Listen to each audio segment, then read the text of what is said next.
At some point when owning a business, every owner becomes curious about what it means to truly own a self-managed company. They're very clear on what the gaps look like that they need to close in order to make that vision a reality. But how do they close those gaps? That's the question a lot of people have. At a very, very high level, they have to be incredibly clear on how to leverage available time and available resources to achieve the optimal outcome. The shift when building a self-managed company always begins with structure. There's three variables to consider: the roles in your company, the rhythms in your company, and what the reviews look like in that company. So roles are when people understand what they're responsible for and they know what good looks like. Now rhythms are when there's a steady cadence of communication, reporting, and alignment. Reviews are accountability, and accountability is when your staff meet their commitments and they openly steer into gaps or failures without excuses. What frustrates a lot of business owners is they feel they don't have accountability in their company. In other words, their staff don't meet their commitments, they don't steer into their gaps or failures, and they get the impression that people are making too many excuses. The reason why this is an issue in those organizations is because they don't have the rhythms to hold proper accountability, and they don't have the right role design in their organization to ensure they have the right people in the right seats. When you have structure and clarity in your roles, rhythms, and reviews, what you'll notice is that marketing, sales, operations, finance, and how you lead your team, how you onboard and train and professionally develop the people in your company, all that becomes scalable. You have confidence that your brand is going to attract the right clients because it communicates to the marketplace that there's a sense of community with your company, there's luxury, it's going to make people's lives easier, it's going to solve their pain, and it's going to make them more money. Marketing also becomes easier. You get that wind that introduces an element of predictability into what scale looks like as you're planning on increasing your revenue by 10 or 20% over the next 12 months. One thing we find staggering is that over 50% of construction companies that plateau rely on referrals as their primary lead source. You can't scale that way. You have to build a marketing engine that just pummels your organization with leads. Your sales becomes a process, not a hope or a handshake. Your production becomes predictable. You can scale it. Increasing your revenue by 50% isn't a scary thought. You know exactly what's expected of every single role required to do what it is you do best, and that's build things. Financial clarity sharpens, giving you real clarity in your forecasting, cash planning, hiring, and strategic planning.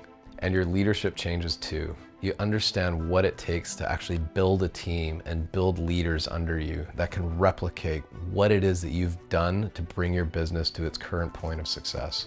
What happens when the owner of the construction company sees that they can build wealth for themselves, their families, and their staff? They look at things differently. They become an entrepreneur, they become a business person. They see what the future looks like when they can leverage their capital in a number of different areas.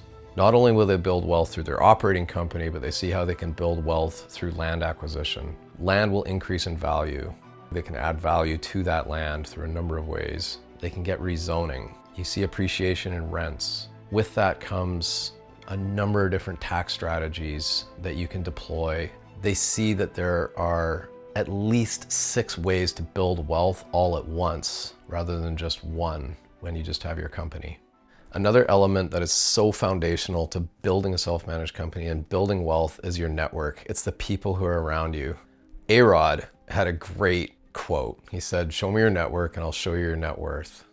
There's something powerful that happens when owners enter a community or a network where people are disciplined and they're thinking about wealth and they have high values and their identity has shifted from an operator to somebody who knows how to execute and create great value in any business landscape.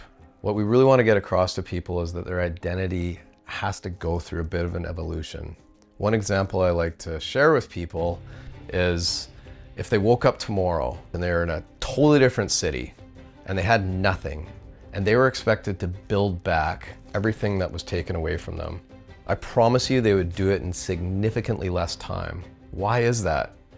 It's because their identity is somebody who had a $5 million construction company, and it would happen fast with very little friction. So when we bring people into a network where they can share ideas with peers who are further up the mountain, they will activate that identity shift so much sooner, and they will see themselves as somebody who has that $20 million company, who actually has the leadership capability to build a self-managed operation.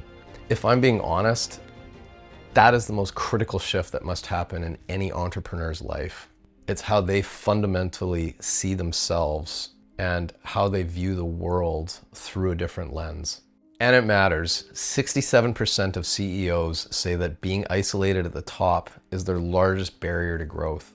What entrepreneurs find surprising when they're interacting with people who have more business success than them is that those people aren't any smarter, funnier, they don't have more flair, they're not clearer thinkers than they are. What they realize is there's no mysterious force keeping them from achieving their goals. The biggest limiting factor is how they see themselves and how willing they are to understand what gaps need to be closed, how willing they are to reach out for help, how willing they are to roll up their sleeves and do the messy work on themselves to understand what it actually takes to build a great team, to build a great brand, to create a system within their organization that is actually scalable and can grow without them.